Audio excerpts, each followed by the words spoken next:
عظیم آئے، کون سی بلا؟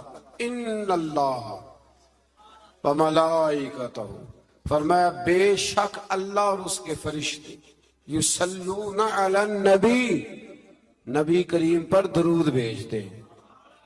اللہ بھی بھیجتا ہے، اللہ کے فرشتے بھی درود پڑھتے ہیں۔ یا ایھا الذین آمنوا صلوا علیہ وسلموا تسلیما، اے ایمان والو تم بھی نبی پاک پر درود پڑھو اور خوب سلام پڑھو۔ تو یہ آیہ مبارکہ نازل ہوئی کہ اور حضور صلی اللہ علیہ وسلم نے فرمایا اگر تم مجھ پر ایک بار درود پڑھو گے تو اللہ تم پہ 10 رحمتیں فرمائے گا اور تمہارے 10 گناہ معاف کر دے گا اور تمہارے 10 درجے اللہ بلند فرما دے۔ ایک بار درود شریف کو وظیفہ بنائیں، پابندی سے پڑھا کریں، پابندی سے۔ میں نے اپنے بزرگوں کو دیکھا ہے کچھ کام کرتے، کبھی کبھی مجھے لگتا ہے کہ وہ کام آج بھی بڑے ضروری ہیں، بڑے ضروری۔ بزرگ یہ کیا کرتے تھے کہ وہ نا اپنی ریل رکھتے تھے، اپنا مصلی بچھاتے تھے مسجد میں آ کے بھی، اور اپنی تسبیح سائیڈ پہ رکھ لیتے تھے صبح کے وقت، اور روزے نہیں ہوتے تھے تو پانی کا پیالہ بھی ساتھ ہوتا تھا، کچھ دیر قرآن پاک پڑھنا، اپنا مصلی بچھایا، پھر اس کے ساتھ کچھ دیر تسبیح پڑھنی، پھر پانی پہ پھونک مارنی، پھر اس کو پینا۔ مجھے لگتا ہے یہ اہتمام ہے عبادت کا۔ میں دوستوں سے کہا کرتا ہوں کہ ہاتھوں میں تسبیح رکھ لو، تسبیح ہاتھ میں ہو تو چلتی بھی رہتی ہے۔ تو یہ چھوڑ دیں، لوگ کیا کہیں گے، بہانہ کریں گے، دنیا کہے گی یہ بابا تسبیح ہو گیا، تو کہنے دو، تسبیح ہو تو تسبیح چلتی بھی۔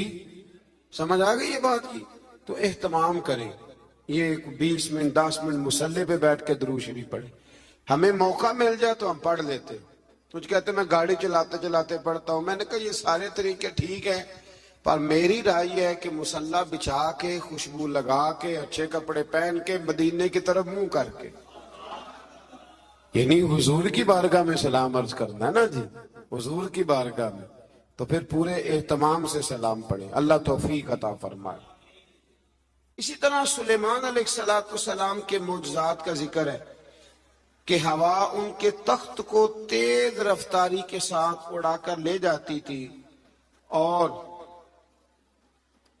اللہ تبارک و تعالیٰ کے حکم اور اذن سے جنات بھی ان کا حکم مانتے تھے، جنات بھی ان کا حکم۔ اور اس میں ایک واقعے کی طرف بھی اشارہ ہے، وہ ہوا یوں کہ حضرت سلیمان علیہ السلام نے نا بیت المقدس بنانی شروع کی، تو ڈیوٹی جنوں کی لگا دی، فرمایا چلو بناؤ۔ یہ قرآن مجید میں ذکر ہے۔ حضرت سلیمان علیہ السلام نے جنوں کی ڈیوٹی لگائی تو پتا تھا آپ کو کہ میرا وقت بھی قریب ہے۔ بعض محدثین نے لکھا ہے کہ یہ 12-15 سال کی عمر میں یا 20 سال کی عمر میں بادشاہ بن گئے تھے، بڑی تھوڑی عمر میں۔ تو ان کو پتا تھا میرا وقت قریب ہے، تو بیت المقدس جو ہے اس کی تعمیر کا آغاز تو کیا تھا حضرت داؤد علیہ السلام نے، ان کے والد نے۔ وہ وصال کر گئے تھے، ان کو وصیت کر گئے۔ حضرت سلیمان ہم اس کو انہی بنیادوں میں بنا رہے تھے، تو ڈیوٹی لگائی جنوں کی کہ بناؤ۔ پتا تھا میرا وقت قریب ہے، تو عرض کرنے لگے مالک اگر میں دنیا سے چلا بھی جاؤں تو ان سے پوشیدہ رکھنا، چلا بھی جاؤں تو ان سے پوشیدہ رکھنا، جنوں سے۔ میں پردہ کر گیا ہوں، تو اپنی لاٹھی پر ٹیک لگا کے کھڑے ہو گئے، جن کام کرتے رہے، وہ کرتے ہی رہے، کرتے ہی رہے، کرتے ہی رہے۔ ان کو پتا تھا کہ حضرت سلیمان کھڑے ہیں، ذرا بھی حرکت کی نا تو ناراض ہو جائے گا۔ کچھ نے لکھا ہے کہ کئی مہینے بیت گئے، حضرت سلیمان کھڑے ہیں۔ جب کام مکمل ہو گیا نا تو پھر اللہ نے حکم دیا زمین کو کہ سلیمان کو نہیں، ان کی لاٹھی کو تو کھا جا۔ تو پھر لاٹھی کو زمین نے کھانا شروع کیا۔ وہ لگ جاتی ہے نا کچھ چیزیں لکڑی کو جو کھاتی ہیں، نے کھانا شروع کیا تو ڈنڈا ٹوٹا تو آپ زمین پہ تشریف لائے۔ پھر جنوں کو پتا چلا کہ حضرت سلیمان تو وصال کر گئے۔ کتنی دیر ایسا رہا، اللہ تبارک و تعالی کتنے مہینے نبی، یہ قرآن مجید پڑھ رہا ہوں، آپ 22ویں پارے کی تلاوت کریں تو اگر حضرت سلیمان کتنے مہینے انتقال کے بعد بھی کھڑے رہے تو ان کو کچھ نہیں ہوتا۔ تو بتائیے نا پھر حضور کا وہ فرمان کتنا حق اور سچ ہے کہ اللہ نے حرام کر دیا ہے زمین نبیوں کا وجود کھاتی ہی نہیں. ان اللہ حرم علی الارض ان تاکل اجساد الانبیاء فنبی اللہ حی. فرمایا اللہ نے حرام کر دیا ہے زمین پر وہ نبیوں کے جسموں کو کھاتی. اللہ کے ہر نبی زندہ ہے اور وہ رزق دیے جاتے ہیں. اللہ سمجھنے کی توفیق دے. آیت نمبر 60 سے 61 میں منافقین اور فاسقین اور جن کے دلوں میں عداوت مصطفیٰ صلی اللہ علیہ وسلم کا روگ ہے اور مدینے میں جھوٹی افواہیں پھیلانے والوں کو خبردار کیا گیا کہ اگر وہ اپنی حرکتوں سے باز نہ آئے تو انہیں مدینے میں رہنے نہیں دیا جائے گا. اور یہ بھی کہا گیا کہ یہ لوگ لعنتی ہیں اور جہاں بھی پائے جائیں انہیں چن چن کر قتل کر دیا جائے، اس لیے کہ یہ حضور کے بارے میں دل میں منافقت رکھتے ہیں. پھر آگے سورہ سبا شروع ہوتی ہے. اس سورت کی آیت نمبر 9 میں دشمنان رسول صلی اللہ علیہ وسلم کے لیے عبرتناک عذاب کی وعید ہے. آیت نمبر 10 سے حضرت داؤد علیہ السلام کے معجزات کا ذکر ہے کہ انہیں یہ فضیلت دی گئی کہ پہاڑ اور پرندے ان کے ساتھ تسبیح کرتے تھے. حضرت داؤد تسبیح کرتے تو پہاڑ بھی تسبیح کرتے، پرندے بھی. داتا علی اجویری نے ایک بات لکھی ہے، کہتے ہیں کہ حضرت حبیب بن اسلم رائی تھے. داتا صاحب نے 1000 سال پہلے لکھا ہے. وہ کسی سے ملتے نہیں تھے، دوپہر کے وقت بکریاں لے کے جنگل میں چلے جاتے، ملتے نہیں. ایک بندہ بڑی دور سے آیا، کہنے لگا میں نے ملنا ہے. انہوں نے کہا بابا اس ٹائم نہیں ملتا. کہنے لگے اللہ کا بندہ ہے نا، تھوڑا ناراض ہی ہو جائے گا، چلا جا. کہتے میں پہاڑ کے پیچھے گیا تو میں نے عجیب نظارہ دیکھا کہ بابا جی مسلح پہ بیٹھے ہیں اور ایک بھیڑیا ان کی بکریاں چرا رہا ہے. بھیڑیا وہ کھایا کرتا تھا آج چرا رہا. کہتے ہیں بڑا حیران ہوا. بابا جی کہنے لگے اس وقت کیوں آئے ہو؟ تو میں نے کہا حضور اگر آ گیا ہوں تو مہربانی کریں. میں نے فوراً کہا یہ بھیڑیا بکریاں چرا رہا ہے. فرمانے لگے جب سے میں نے رب سے صلح کر لیا نا، ساری مخلوق کی مجھ سے صلح ہو گئی، ساری مخلوق کی صلح ہو گئی. تو کہتے ہیں میرے دل میں خیال آیا کہ پتہ نہیں بابا کچھ کھلائے پلائے گا بھی کہ نہیں. تو کہتے ہیں لکڑی کا پیالہ پہاڑ کے نیچے رکھا تو وہ شہد سے بھر گیا. پھر میں نے وہ پیا، دوبارہ رکھا تو دودھ سے بھر گیا. پھر تیسری دفعہ رکھا تو وہ پانی سے بھر گیا. تو کہتے ہیں کہ میں بڑا حیران ہوا. تو کہنے لگے حیرانگی والی کون سی بات ہے؟ اگر بنی اسرائیل کے نبی دعا کریں اپنی نافرمان قوم کے لیے تو اللہ انہیں پہاڑوں سے پانی دے دیتا ہے. میں تو محمد عربی کا وفادار غلام ہوں، مجھے نہیں اللہ عطا کرے گا. یہ میں ساتھ ساتھ بزرگوں کی باتیں اس لیے کرتا ہوں جب بنی اسرائیل کا ذکر آتا ہے کہ میرے نبی پاک نے فرمایا علماء امتی کا انبیاء بنی اسرائیل، میری امت کے علماء اولیاء بنی اسرائیل کے نبیوں کی طرح ہوں گے. تو حضرت داؤد علیہ السلام کے ساتھ پرندے اور پہاڑ تسبیح کرتے تھے. لوہا ان کے لیے نرم کر دیا گیا تھا اور وہ زرہیں بناتے تھے اور باندھنے کے لیے ان میں کڑیاں بھی ڈالتے تھے. پھر آیت نمبر 22 سے مشرکین کے باطل معبودوں کی بے بسی کا بھی ذکر ہے اور یہ کہ اللہ تعالیٰ کے حضور اس کے اذن کے بغیر کسی کو شفاعت کی مجال نہیں. عرض کریں گے وہ اللہ تبارک و تعالیٰ کی اجازت سے کریں گے. آیت نمبر 28 میں رسول کریم علیہ السلام کی رسالت عامہ کا ذکر ہے. عام رسالت ہے نبی پاک کہ آپ کی دعوت پورے عالم انسانیت کے لیے، اور یہ سارا عالم انسانیت آپ کی امت دعوت ہے. اور جن خوش نصیبوں نے ایمان قبول کر لیا وہ امت اجابت ہے. ایک ہے نبی پاک کی امت دعوت، تو وہ جس کا اللہ رب ہے نا ان سب کی طرف حضور رسول بن گیا ہے، یعنی سب کو حضور نے دین کی دعوت دینی ہے. ہاں جو دعوت قبول کر لے پھر وہ امت اجابت ہے، قبول کرنے والی امت. اگلی آیات میں اسی مفہوم کو بیان کیا کہ اپنے عہد کے جابروں اور متکبرین کو آخرت میں ان کے عہد کے کمزور طبقات کے لوگ یہ کہیں گے کہ ہمارے ایمان سے محرومی کا سبب تم بنے تھے۔ مزید بتایا کہ پچھلی امتوں کے خوشحال لوگ مال و دولت کی فراوانی کو اپنی مقبولیت کی دلیل سمجھتے تھے، کہتے تھے ہم اللہ کے قریبی ہیں اسی لیے تو اتنی مال و دولت دی ہے اللہ نے ہمیں، اس کو وہ دلیل بناتے تھے۔ حالانکہ مال و دولت کوئی دلیل ہے؟ اگر یہ قریب ہونے کا ذریعہ ہوتی تو سب سے زیادہ میرے نبی پاک کی تجوریوں میں ہوتی، یہ کوئی دلیل نہیں۔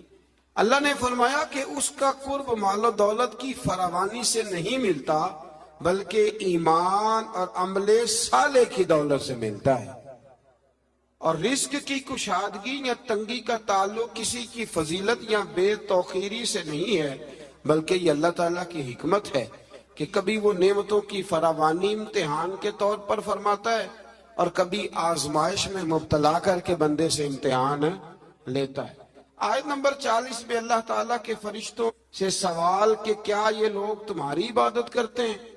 فرشتوں کا اللہ تعالیٰ کی تسبیح بیان کرتے ہوئے اس کی بندگی کا اظہار کیا، اس بات کا اللہ نے اس آیات میں ذکر کیا۔ آیت نمبر 45 میں فرمایا کہ ان کفار سے پہلے جن لوگوں نے رسول کو جھٹلایا، ہمارے رسولوں کو، ان سے قوت اور دبدبہ میں وہ لوگ زیادہ مضبوط تھے۔ آج جو جھٹلا رہے ہیں نا قریش والے، تو جو پہلے جھٹلاتے تھے وہ قوت اور دبدبے میں زیادہ مضبوط تھے، لیکن وہ بھی اللہ تعالیٰ کے عذاب سے بچ نہ سکے۔ تو جب وہ نہیں بچ سکی قوم عاد اور قوم سموت اتنی تگڑی قومیں، تو یہ تو بات ہی کوئی نہیں، تو بات ہی کوئی نہیں۔ اللہ اکبر۔ آخری آیات میں فرمایا کہ روز حشر کفار کی خواہش ہوگی کہ عذاب سے نجات مل جائے، مگر ان کی یہ خواہش پوری نہیں ہوگی۔ پھر سورہ فاتر شروع ہو جاتی ہے اس سے آگے، تو اس کی آیت نمبر 5 میں تمام انسانوں سے خطاب کرتے ہوئے فرمایا کہ قیامت کا وعدہ حق ہے، اور دنیاوی زندگی کی لذتوں میں کھو کر کہیں دھوکے میں نہ پڑ جانا، اور شیطان تمہارا دشمن ہے اس لیے تم بھی اسے اپنا دشمن ہی سمجھو، اس سے جرانے لگانے کی ضرورت، اس سے دوستیاں نہ کرتے، پھر اس کے لیے تیاری نہ کرو۔ یہ رمضان کے آخری دن شروع ہو جاتے ہیں تو ہمارے بچے موٹر سائیکلیں تیار کرنے شروع کر دیتے، یعنی عین رمضان میں۔ مجھے کچھ لوگ کہتے ہیں کہ عید والے دن بڑی طوفان بدتمیزی ہوتی ہے، تو میں کہتا ہوں کہ اللہ تعالیٰ ہمیں معاف کرے، ہوتی عید والے دن ہے پر اس کی تیاری رمضان میں ہوتی ہے، تو کتنا بڑا جرم ہے۔ یعنی ادھر چاند رات کا اعلان ہوگا تو ادھر تماشا لگ جائے، ہمیں احتیاط کرنی چاہیے۔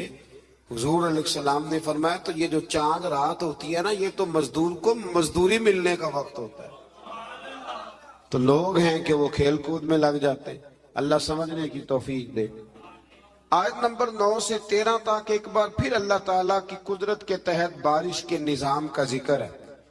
انسان کو اس کے جوہر تخلیق کی طرف متوجہ کیا گیا تاکہ سرکشی کا شکار نہ ہو، اور وہ یہ کہ مادہ کے پیٹ میں حمل کو بھی اللہ جانتا ہے، اور یہ کہ کس کی عمر میں درازی ہے یا کس کی عمر میں کمی ہے، وہ سب اللہ نے کتاب تقدیر میں لکھ دیا ہے۔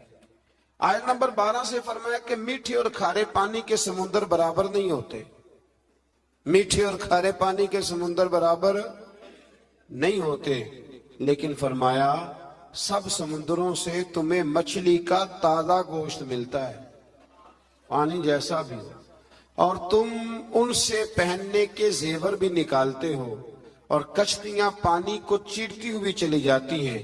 نظام لیل و نہار اور شمس و قمر اسی کے حکم کے تابع ہیں، اسی کے حکم کے۔ یہ چاند سورج اگر کسی انسان کے قبضے میں ہوتے تو کب سے اختلاف ہو گیا ہوتا، کوئی کہتا ادھر سے نکل، کوئی کہتا کم از کم جو حکومت بدلتی وہ تو ضرور بدلتی ایک دفعہ، پچھلے لایا ہے لہذا معاذ اللہ ہم نہیں چلنے دیں گے۔ اللہ نے فرمایا یہ اللہ کے تابع ہے، رات دن کا آنا بھی اللہ کے، اور نظام شمس و قمر بھی اللہ کے۔ آیت نمبر 18 میں بتایا کہ کوئی بوجھ اٹھانے والا دوسرے کا بوجھ نہیں اٹھائے گا، یعنی ہر ایک کو اپنے اپنے عمل کا جواب دینا ہوگا، اور جو تزکیہ اور تقوی اختیار کرے گا تو اس کا فائدہ اسی کو پہنچے گا۔ پھر فرمایا اندھا اور دیکھنے والا، ظلمت اور نور، سایہ اور دھوپ، زندہ اور مردہ لوگ برابر ہو سکتے نہیں۔ یہاں کفار اور منکرین کو اندھے، ظلمت، دھوپ اور مردے سے تشبیہ دی گئی، اور گویا اللہ کریم نے اہل ایمان کو آنکھوں والا کہا، نور والا کہا، سائے والا کہا، اور فرمایا یہ ہیں وہ جو زندہ ہیں۔ کافر زندہ رہ کے بھی زندہ، اقبال نے کہا تھا زندگی زندہ دلی کا نام ہے، اور مردہ دل کیا خاک جیا کرتے، تو دل زندہ ہو تو پھر ہر شے۔ ایک دانشور کا ایک قول ہے، وہ کہا کرتے تھے رشتے احساس کے ہوتے، رشتے اور احساس نہ ہو تو پھر رشتے بھی۔ آپ کو پتہ ہے نا، بہن کا اگر خیال آ گیا تو پھر بہن ہے، لیکن اگر بھائی کہے کہ نہیں جی میرے بہنوئی نے ضائع بڑے کیے ہیں پیسے، وہ تو سارا اس خاندان کو چلا جائے گا تو میں بہن کے بچوں سے، تو یہ احساس ختم ہو گیا۔ تو فرمایا کہ یہ زندہ رہتا ہے، جو مومن ہوتا ہے، مومن زندہ ہوتا ہے، کافر مردہ ہوتا ہے، اس لیے کہ اس کا دل مردہ ہوتا ہے۔ اللہ تعالیٰ نے ان آیات میں یہ بھی بتایا کہ حجت الہیہ قائم کرنے کے لیے ہر قوم کی طرف نذیر یعنی روشن دلائل اور الہامی کتابیں دے کے نبی اور رسول بھیجے گئے، لیکن ہر دور میں پیغام حق کو جھٹلانے والے موجود رہے۔ آیت نمبر 27 میں فرمایا کہ ایک پانی سے مختلف رنگوں کے پھلوں، ایک ہی پہاڑی سلسلے سے مختلف رنگوں کے پہاڑ، ایک نوع انسانی سے مختلف رنگوں کے لوگ، اور چار پائوں اور جانوروں کو مختلف رنگوں میں پیدا کرنا، یہ اللہ تعالیٰ کی وحدانیت کی دلیل ہے۔ ایک باپ کے چار بیٹے ہوتے ہیں، چاروں کی شکلیں علیحدہ ہوتی ہیں، یہ نہ مسئلے پہ غور نہیں نہ کرتے، ورنہ فوراً بندہ کیا اٹھتا ہے کہ سبحان اللہ و بحمدہ، سبحان اللہ۔ آپ غور کریں، ہر بندے یہ چیزیں لوگ بناتے ہیں نا جی، اس میں اتنی ڈال دو، اس میں اتنی ڈال دو، اتنی، تو ایک طرح کی چیزیں بنتی جاتی ہیں، ایک کی طرح۔ کوئی بھی چیز جو انسان بناتا ہے، چمچ ہے، برتن ہے، تو ایک کی طرح کا بناتا ہے۔ اللہ کریم کی تخلیق کا کمال یہ ہے کہ ناک ہر بندے کی ایک ہے، آنکھیں دو ہیں، کان دو، ہونٹ سب کے ہیں نا، پر چہرے مختلف ہیں۔ سمجھتے ہیں آپ بات؟ یعنی وہی چیزیں اللہ تعالیٰ نے دیں جو سب کو دیں، پر اس کے باوجود چہرے مختلف ہیں، تو ماننا پڑے گا کہ جو بنانے والا ہے وہ بڑی شان والا ہے، جو بنانے والا ہے وہ بڑی شانوں والا ہے۔ جو وہ بنا سکتا ہے دوسرا کوئی نہیں بنا سکتا۔ آیت نمبر 28 میں بتایا کہ جو علماء ربانیین ہیں نا، ان کے دلوں میں اللہ کی خشیت ہوتی ہے۔ انما یخشی اللہ من عبادہ العلماء، یہ مسئلہ تھوڑا ضرور سن لیں۔ فرمایا اللہ کے بندوں میں سے اللہ سے وہ ڈرتے ہیں جن کے پاس علم ہے۔ ایک لفظ کبھی کبھی ہم کہتے ہیں، لڑائی ہو جائے نا تو کہتے ہیں تو مینوں جاندا نہیں، اس کا کیا مطلب ہوتا ہے؟ تو مینوں کہتے ہیں نا کچھ لوگ، تو مینوں، اس کا کیا مطلب ہے؟ اس کا مطلب ہے کہ تو میرے سے لڑائی کر رہا ہے، تو میری طاقت نہیں جانتا، میرے تعلقات نہیں جانتا، یہ ترجمہ اس کا۔ تو میری دولت کو نہیں جانتا، میں کتنے لوگ میرے ہیں چاہنے والے، پیار کرنے والے، یا میرے خاندان والے، تو جان، یہ مطلب ہوتا ہے کہ تو مجھے جانتا۔ جو جانتا ہوتا ہے وہ ڈرتا ہے، جو نہیں جانتا وہ ایسی ہوتا ہے۔ جو بندہ رب کو جانتا نہیں نا وہ نہیں ڈرتا، اور جو جان لیتا ہے نا وہ ڈرتا ہے۔ پتہ چل جاتا ہے کتنی قدرتوں والا ہے۔ میرے رسول کریم علیہ السلام نے فرمایا، میں تم سب سے بڑھ کر رب کو جانتا ہوں، اور میں تم سب سے زیادہ اللہ سے ڈرتا ہوں۔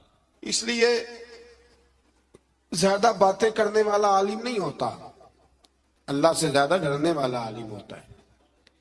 جو بندہ کہتا ہے میں کسی کو بولنے نہیں دیتا، میں بڑی کہانیاں سناتا ہوں، تو یہ علم کی علامت نہیں۔ انما یخشی اللہ من عبادہ العلماء، اللہ کے بندوں میں سے جو عالم ہیں وہ اللہ سے ڈرتے ہیں۔ اگر تو زیادہ ڈرتا ہے تو بڑا عالم ہے، اگر تو نہیں ڈرتا پھر تو ان پڑھ ہے۔ یہ تو اپنے آپ سے پوچھ لے۔ اب لوگ کہتے ہیں جو جری ہو جائے، جو بے دریغ بولے وہ عالم ہے۔ نہ بھائی، جو سوچ سوچ کے بولے، جو ڈر ڈر کے بولے، جو احتیاط سے بولے، اصل عالم وہی ہوتا ہے۔ اللہ توفیق عطا فرمائے۔ آیت نمبر 32 میں اللہ تعالیٰ نے اپنے نیک بندوں کی برگزیدہ اور چنیدہ اور نیکی کے کاموں میں سبقت کرنے والے فرما کر جنت کی ان نعمتوں کا ذکر فرمایا جو اللہ تعالیٰ نے ان صالح بندوں کے لیے تیار کی ہوئی۔ پھر آیت نمبر 40 میں مشرکوں کے معبودان باطلہ کا ذکر ہے۔ آیت نمبر 41 سے فرمایا کہ اللہ تعالیٰ آسمانوں اور زمینوں کو اپنے مرکز سے ہٹنے نہیں دیتا، اور اگر وہ اپنے مرکز سے ہٹ جائیں تو اللہ کے سوا کوئی دوبارہ ان کو اپنی جگہ پہ قائم کرنے والا نہیں ہے۔ آیت نمبر 45 میں فرمایا کہ اللہ تعالیٰ لوگوں کی بدعمالیوں کی وجہ سے ان کی گرفت فرماتا تو روئے زمین پر کوئی جاندار زندہ نہ ہوتا۔ اگر اللہ تعالیٰ لوگوں کے گناہوں کی وجہ سے ان کو پکڑتا تو پھر کوئی موجود مر گئے ہوتے، سارے ختم ہو گئے ہوتے۔ لیکن وہ ایک وقت مقرر